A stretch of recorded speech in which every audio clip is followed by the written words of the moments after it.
Sudah. Oke, selamat sore teman-teman. Sore. Sore. Sore. Kami dari kelompok satu akan mempresentasikan apa itu pungi. Dan perkenalkan, saya Kevin Haganta Singarembun dengan NIM F1C3230008 dan teman-teman saya.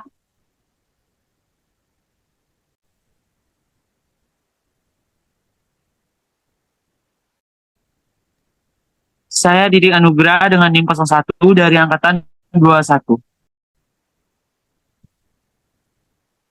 Saya Feliska Ratmalia dengan NIM F1C3230001 dari angkatan 2023.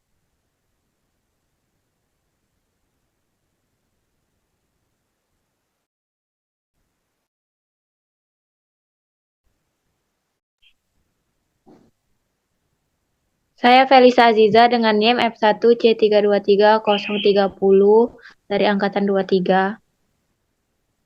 Saya Rizka Putri Kusnaini dengan NIM 026 dari angkatan 23. Saya Rocky Panjaitan dengan NIM F1C323033 angkatan 23.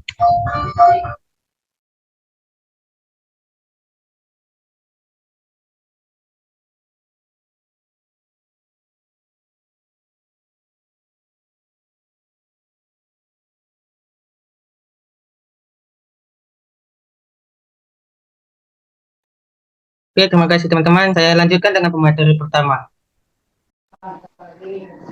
Baiklah, di sini saya Felisa Aziza sebagai pemateri pertama akan menjelaskan pengertian pungi. Pungi adalah kata jamur berasal dari kata Latin yaitu pungi. Jamur adalah kelompok organisme eukariotik yang termasuk dalam kerajaan pungi. Jamur atau pungi adalah sel eukariotik yang tidak memiliki klorofil. Tumbuhan sebagai hifa memiliki dinding sel yang mengandung kitin, bersifat heterotrof, menyerap nutrien melalui dinding selnya, mengekskresikan enzim ekstraseluler ke lingkungan melalui spora dan melakukan reproduksi secara seksual dan aseksual.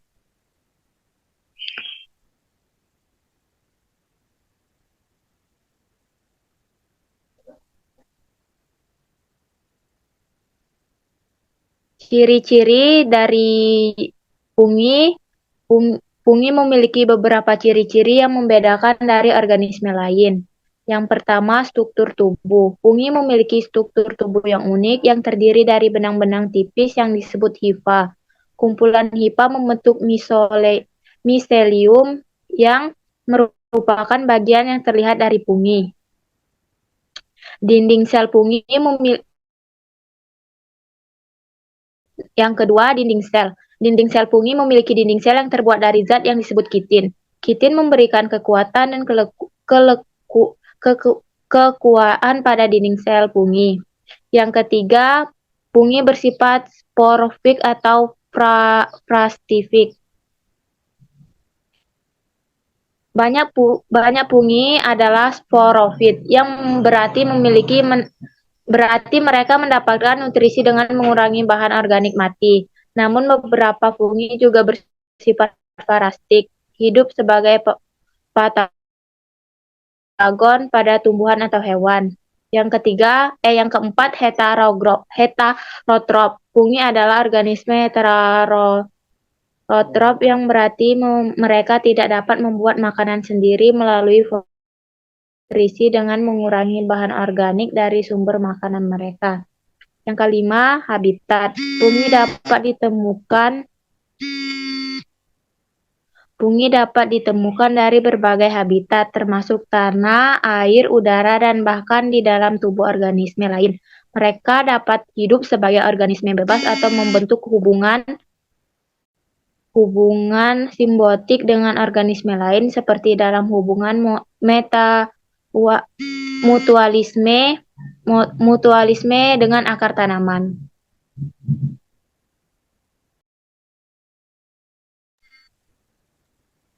Oke, terima kasih pemateri pertama. Saya lanjutkan dengan pemateri yang kedua.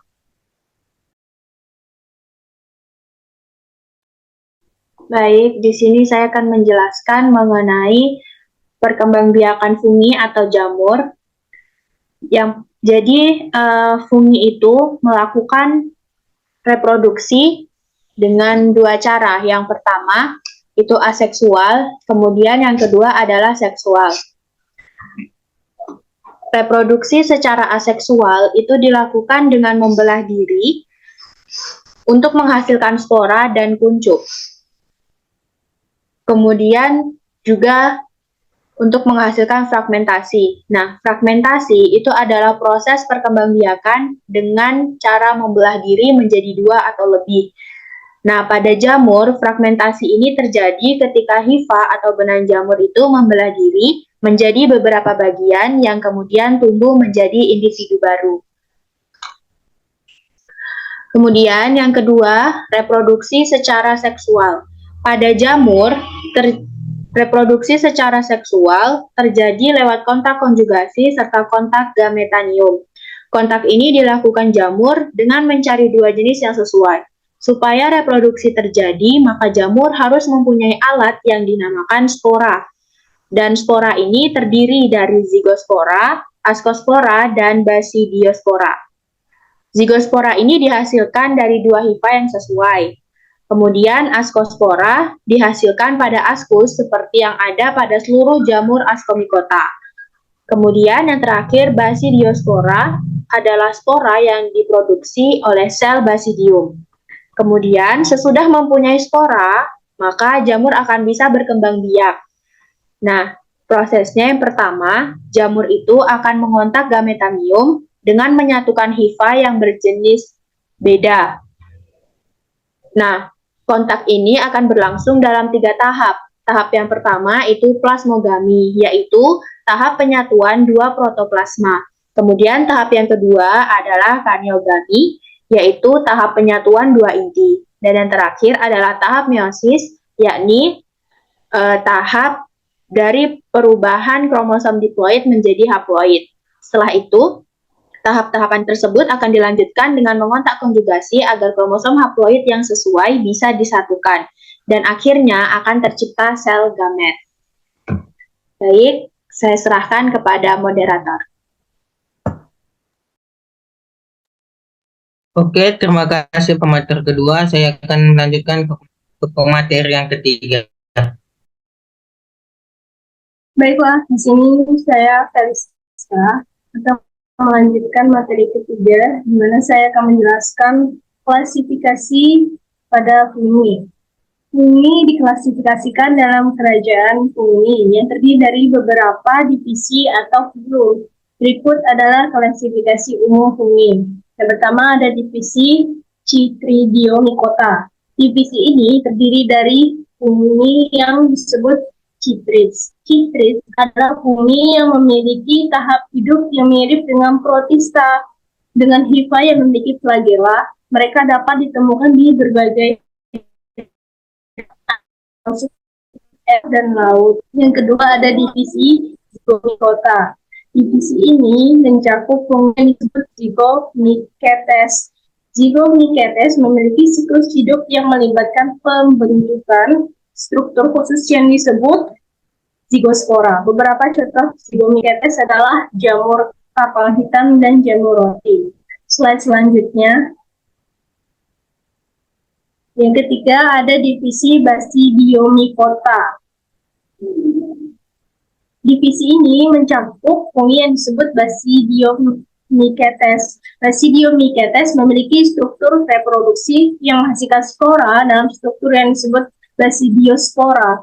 Nah, beberapa contoh Basidiomycetes adalah jamur kancing, jamur merang, dan jamur kupu hitam. Dan yang terakhir ada dari divisi Ascomycota. Divisi ini mencakup fungi yang disebut Ascomycetes. Ascomycetes memiliki struktur reproduksi yang disebut asci, yang menghasilkan spora dalam struktur yang disebut ascus. Nah, contoh dari divisi Ascomycetes adalah jamur ragi, jamur kuping, dan jamur pro. Baiklah, saya serahkan kembali kepada moderator. Oke, terima kasih pemateri ketiga. Saya lanjutkan ke pemateri yang keempat.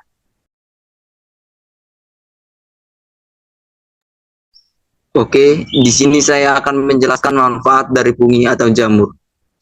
Berikut adalah beberapa manfaat fungi atau jamur dalam kehidupan sehari-hari.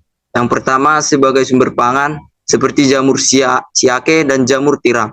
Dan yang kedua sebagai bahan obat-obatan seperti antibiotik yang dihasilkan oleh jamur penicillium. Dan yang ketiga sebagai bahan pembuatan ragi, tempe, dan kecap. Dan yang keempat menghasilkan enzim-enzim yang digunakan dalam industri makanan dan minuman. Dan yang kelima membantu proses dekomposisi bahan organik dan membentuk simbiosis mutualisme dengan akar tanaman.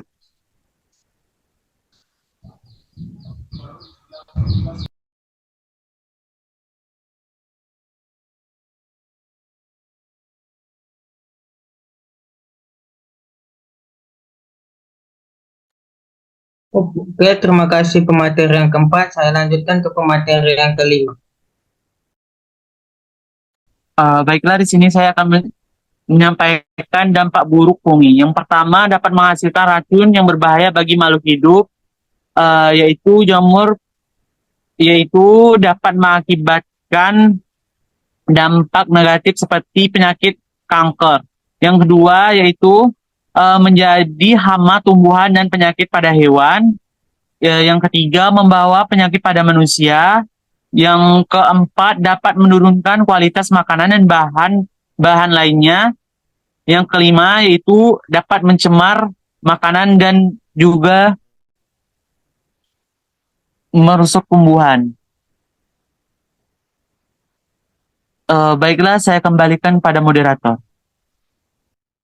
Oke, terima kasih kepada pemateri keenam. Dari yang kami presentasikan, kami memiliki kesimpulan. Yang pertama itu adalah fungi. Apa itu fungi? Fungi adalah kelompok organisme eukariota yang mencakup jamur seperti kapang dan ragi dan memiliki ciri-ciri melibatkan keberadaan hifa, selubung sel berupa kitin, dan mode nutrisi heterotrof.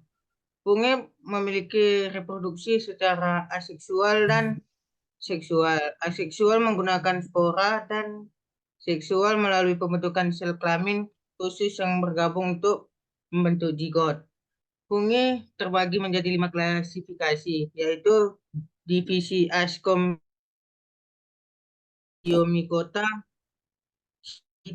Tridiomycota, Glomeromycota, dan Zygomicota. Dan fungi memiliki manfaat seperti peran sebagai sumber pangan seperti roti dan keju. Serta juga memiliki manfaat di bidang kesehatan yaitu bahan obat-obatan seperti antibiotik. Tetapi fungi juga dapat memiliki manfaat yang tidak bagus atau merugikan, yaitu memiliki sifat racun dan parasit, menyebabkan penyakit pada tanaman dan hewan, serta dapat menghasilkan toksin yang berbahaya bagi manusia. Oke, sekian dari hasil presentasi dari kami. Terima kasih. Sama-sama.